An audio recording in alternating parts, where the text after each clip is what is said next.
उसने पाप बहुत करा है, दूसरे के धन को खाया, दूसरे के सुहाग को उसने अपना बनाया, ये उसने दोष करा है। उसका निदान केवल एक है, 12 महीने शिवरात्रि आती है।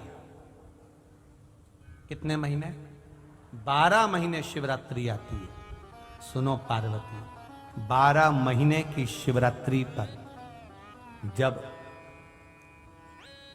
भक्त शंकर भगवान पर जल चढ़ाने के लिए आए, शिवालय में पूजन करने के लिए आए, दर्शन करने के लिए आए, उन शिवजी को जल चढ़ाने वाले भक्त का पांव शिवालय में जब पड़ेगा, वहां पानी गिरा हुआ होता है जहां कीचड़ हो जाता है। बोलो, गर्भगृह में गीला होता है कि नहीं होता? जम के बोलो जरा। गर्भगृह में गीला होता है, तो जहां गीला होगा, जब ये मंदिर में जाएगा, इसके पांव के निशान बन जाएंगे।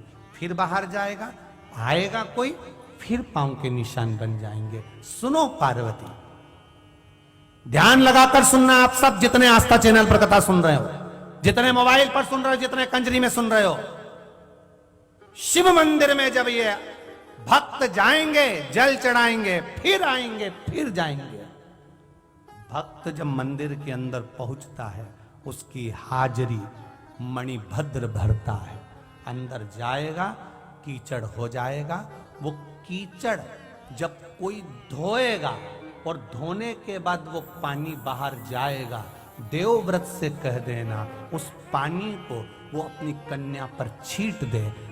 12 महीने शिवरात्रि पड़ती है। जब माघ शिवरात्रि पड़ेगी, उस महाशिवरात्रि का जल का, कीचड़ का पानी उस कुतिया के ऊपर, उस स्वान पर जाएगा, उसकी गति सुधर जाएगी, उसका मोक्ष हो जाएगा।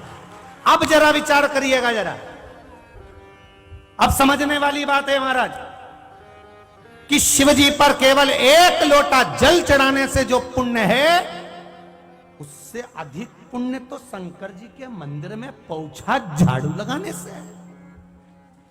पौछा झाड़ू लगाने से वो जो कीचड़ हो गया है, उस कीचड़ का केवल धोने पर अगर छींटा भी लग गया इस शरीर को, उसको धोने पर इस शरीर पर थोड़ा सा भी भाग लग गया, तो समझिएगा कि जिंदगी संवर गई हमारी, हमारा जीवन सार्थक जीवन। 16 फरवरी से 22 फरवरी तक सीहोर में कुबेरेश्वर धाम पर रुद्राक्ष महोत्सव है। शिवरात्रि का समय होता है।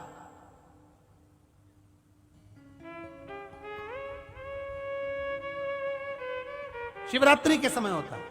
फुलेरा धूज भी बीच में आती है। क्यों इतनी महत्व तक सीहोर के कुबेरेश्वर धाम के रुद्राक्ष की होती है? केवल जितने भक्त आते हैं उस रुद्राक्ष उत्सव में भगवान शंकर का जो गुणगान करते हैं, और उस गुणगान के साथ में जो शिव पर जल समर्पित होता है, वो जल का जो महत्व बढ़ जाता है, उसका जो आनंद सुख बढ़ जाता है।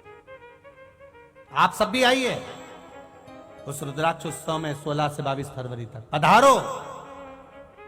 ये जीवन में बार बार नहीं मिलता, उसका आनंद प्राप्त करिए। उस रुद्राक्ष की महत्वता को जानिए, क्या है उसमें। शिव के मंदिर में जो कीचड़ मच गया, शिव के मंदिर में, कल हमने देखा था, यहां से हम जब जा रहे थे तो कोई भाई लोग पानी की बोतल उन सबको, जाने वाले पथिकों को दे रहे थे। हमने देखा कोई किसी को प्रसाद दे रहा था, कोई किसी के लिए कुछ दे रहा था। देखकर प्रसन्नता हुई। क्यों? तुम्हारा धन किसी काम का नहीं। अगर शंकर के भक्त कहीं निकल कर जा रहे हैं और उनको अगर आपने पानी पिला दिया, कुछ खिला दिया, तो तुम्हारी जिंदगी तो वैसे ही सार्थक हो गई। माघ का महीना, माघ का महीना और शिव महापुराण की कथा, और मौका मिला ये दोनों हाथों से लुटाने के लिए। हम जजमान से ज्यादा धन्यवाद तो जिग्नेश भाई के परिवार को देना चाहेंगे कि कितनी कृपा हुई है। ये गुरु की कृपा हुई, तब जाकर ये ठाकुर जी आपके घर में 7 दिन भोलेनाथ जी विराजमान हुए। परमार जी, बड़ी कृपा ये जिग्नेश भाई पर हुई है। हम कहें ना जाने इनके पिताजी या इनके दादाजी, कोई ना कोई शंकर का भगत होगा, ये पक्का कहता हूं, ये पक्का मेरा विश्वास है। इनके परिवार में कोई ना कोई, इनके पिताजी अगर शिव के भक्त होंगे या इनका दादाजी शिव का भक्त, कोई ना कोई शंकर का भक्त होगा, तब ये शिव पुराण वहां पहुंची है। बहुत कठिन है, बहुत कठिन, बड़ी मुश्किल से कहा शिव तत्व की ओर चलो, शंकर का। देवव्रत की कन्या 12 महीने शिवरात्रि पर शंकर के मंदिर के बाहर जाकर बैठ जाती। पंडित जी जब झाड़ू लगाते, धोते, उस धोने की धोवन का पानी बाहर जाता और वो कुतिया उसमें लोट लगा लेती। बस निकलता गया समय, महाशिवरात्रि आ गई और उस महाशिवरात्रि के दिन उस पर जो जल का छींटा पड़ा, सुंदर स्त्री बनकर हर हर महादेव कहकर भगवान शिव के धाम चली गई। ये शिव तत्व है, ये शंकर की कथा, ये शिव का।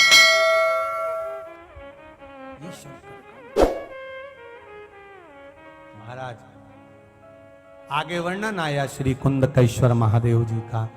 भगवान देवाधिदेव महादेव कुंदकेश्वर के रूप में विराजमान हुए, भगवान शिव कुंदकेश्वर के रूप में पधार रहे हैं। जोरदार ताली बजाकर स्वागत करें और भाव भक्ति के साथ, आनंद के साथ आज की कथा यहाँ विराम की ओर ले रही है।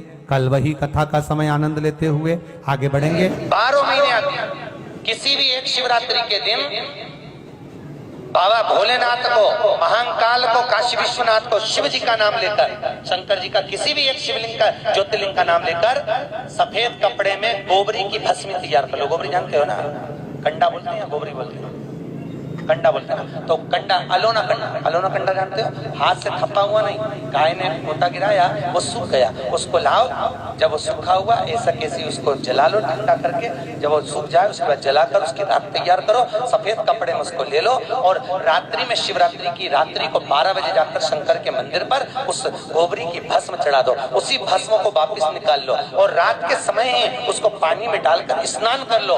तीसरे दिन, बस 2 दिन तक लगातार उसका स्नान करना है। एक दिन शिवरात्रि की रात्रि को और एक दिन दूसरे दिन की रात्रि को। 2 दिन स्नान करिए, उसके बाद तीसरे दिन से चर्म रोग अपने आप घटना प्रारंभ हो जाता है। एक शरीर पर 12 महीने तो शिवरात्रि आती है। उस शिवरात्रि का नियम लेती हूँ कि शिवरात्रि के दिन में दिया लगाने 3 जगह पर जाऊंगी। पहला, बोलते जाओ, बेलपत्री के नीचे। दूसरा, शंकर भगवान के मंदिर में या शिव मंदिर की चौखट पर। तीसरा, आंवले के वृक्ष के नीचे। ये 3 जगह पर आप प्रणाम कर झोली पसार कर बाबा देवाधिदेव महादेव, माता लक्ष्मी और पार्वती के नाम से दिया लगाना प्रारंभ कर दीजिए। 3 महीने की शिवरात्रि पूरी हो, ये निश्चित है अगला पत्र आपका इस जगह पर मिलेगा कि बाबा ने मेरा ये कार्य किया। ज्यादा कुछ नहीं कर सकते तो 12 महीने की शिवरात्रि आती है। जब जीवन में कहीं समस्या खड़ी हो जाए, कहीं बहुत विकट समस्या है और कोई हल ना मिल रहा हो, तब जिस शिव मंदिर में आप आराधना करने जाते हो, पूजन करने जाते हो, अर्चना करने जाते हो, उस शिव मंदिर के पास में कहीं बेलपत्री का वृक्ष ढूंढो और उस बेलपत्री के वृक्ष के नीचे केवल आप जाकर 1 मूंग का दाना या 1 चावल, वहीं पर जो कंकर पड़ा हो उसी कंकर को शिव मानकर आप समर्पित कर लोटा भर के जल समर्पित कर दो। आपको ये नहीं कि माला पकड़ के बैठना, आपको ये नहीं कि मंत्र का जाप करना, आपको ये नहीं है कि आपके मंदिर में जाकर बैठ जाओ। आपने जल चढ़ा दिया, शिव से डायरेक्ट जाकर कह दिया कि मेरी ये समस्या बड़ी विकट है, उसको निवारण आज ही होना है। आप बाबा पर छोड़ दो, 3 घंटा 2.5 घंटा लगेगा, मेरा शंकर उसको सुधारने में लग जाएगा, पक्का है, वो सवार है।